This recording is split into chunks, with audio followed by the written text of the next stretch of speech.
opportunity set, which is the capital allocation line and any point on the line. Let's talk a little bit more about that and talk about passive strategies. So the passive strategy avoids any direct security analysis. We talked about this in corporate finance about being the S&P 500 is a proxy for the overall market. You simply buy an index fund, hold on to it, and don't do anything with it. Supply and demand forces make such a strategy a reasonable choice for many investors.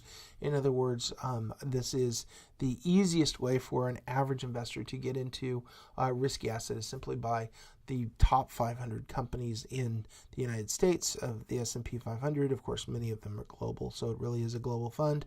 And you just sit on it, and there's really no excessive fees or taxation on it.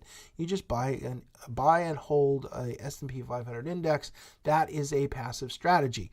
A natural candidate is the S&P 500, but you could use other things too.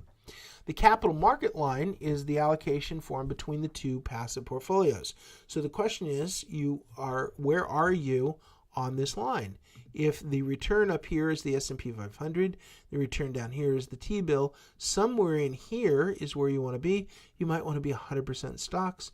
You might be 100% into risk-free rate, or the treasury. It's up to you. But that's what this capital market line is getting at, is virtually the risk-free rate is the 7% we talked about, and then the higher rate is the common stocks that mimic a broad index.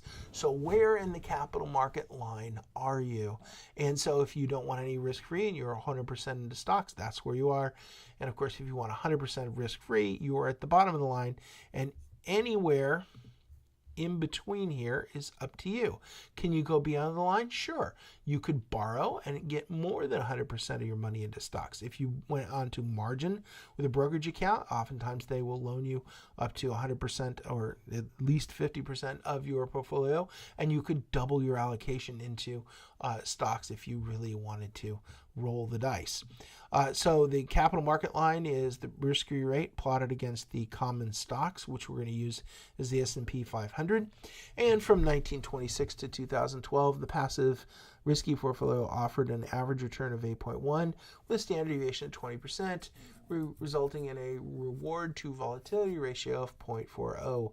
So the default position that I tell everyone is you put your money into the S&P 500 index and you dollar cost average, which means you dribble money in every paycheck into that and just keep letting it ride.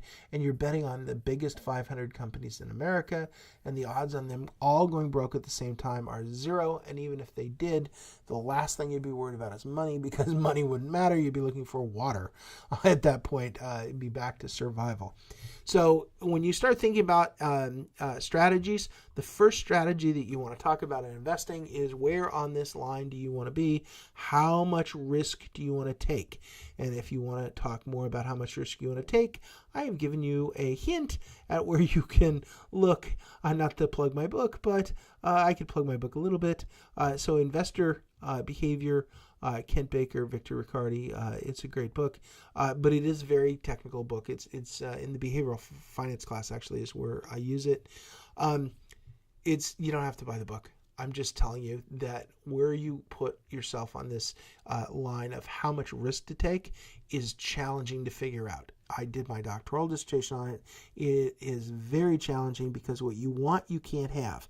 What you want is the risk-free rate with the high returns, and you can't have it. Somewhere in this line is where you'll find happiness or your utility function, and that's one of the things we will talk about later in the series.